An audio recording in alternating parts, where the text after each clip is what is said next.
Okay, we are continuing to follow breaking news from LeFlore High School. Yeah, a teenage boy was shot and sent to the hospital with non-life-threatening injuries. We have team coverage.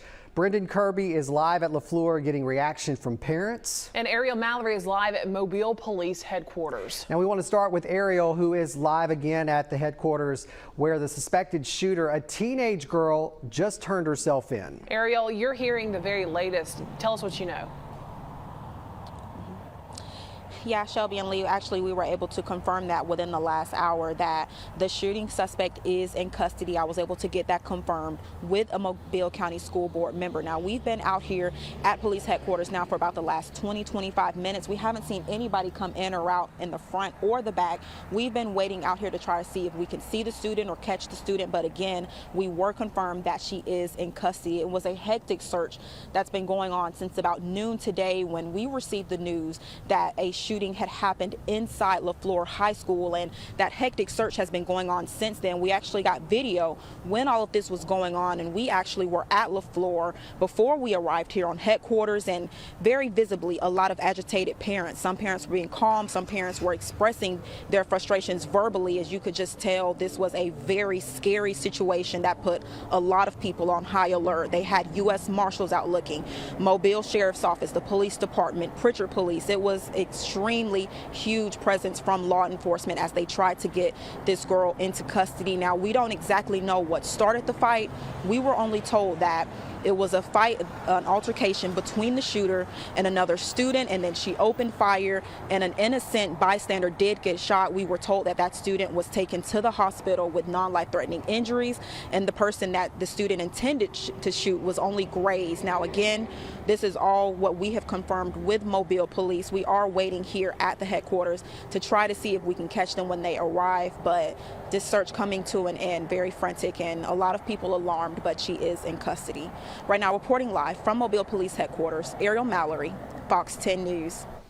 All right, thanks, Ariel. A very fluid situation. Shelby, you were actually on air, broke into programming with this not long after the shooting and law enforcement arrived on campus. There's been a lot of information not only coming in from the scenes, but also on social media. Yeah, we're working to get permission to use video that we have just seen. I just watched it right before walking out here of that incident at LeFlore High School. And what you're seeing is students from inside a shut classroom filming outside the door into the hallway.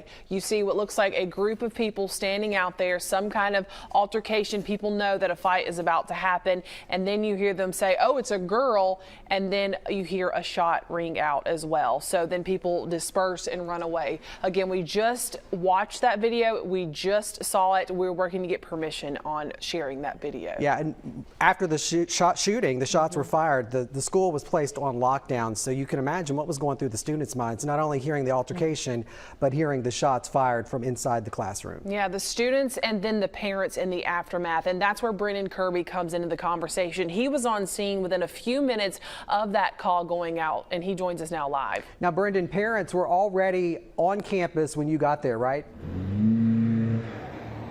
That's right, Lee and Shelby. Understandably, this was very disturbing to a lot of parents. Even before the school system officially notified parents of this incident, many of them already knew. They were getting real-time updates from their own children, from the school, from their cell phones, and parents telling me that they were extremely upset that they had found out that there was a shooting.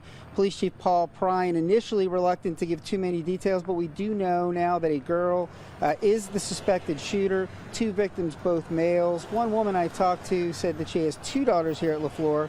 She tells me that one of her daughters told her that she heard the shooting and that a girl had fired at a boy. She said that she was worried and couldn't relax until she found out that both of her daughters are okay. You have a daughter that goes here? I have two kids here. Two kids here. So how'd you hear about this? My daughter texted me while I was at work and said that someone was shooting and she was scared. Did she could hear? Yeah. What was it, in her classroom or just No, in the she hallway? just heard it. Okay. So what was your reaction about getting I texted? was terrified. I actually left my job and flew here because my daughter was scared. She was in distraught. So as a parent, like, that was very disturbing to hear that there's a shooting at the school. And I guess that's got to be every parent's worst nightmare with Yes. all the stuff going on now. Yes, and you have two daughters. I have 2 daughters here. And have you heard from your other one? Yes, I called her. She was okay. And had she heard it too? Or? Yeah, she heard both of them. Heard it. And so what's their reaction? They're scared. Like my daughter told me to come get her. And did they hear anything about like what the circumstances were? Just that a female student shot somebody. That was it.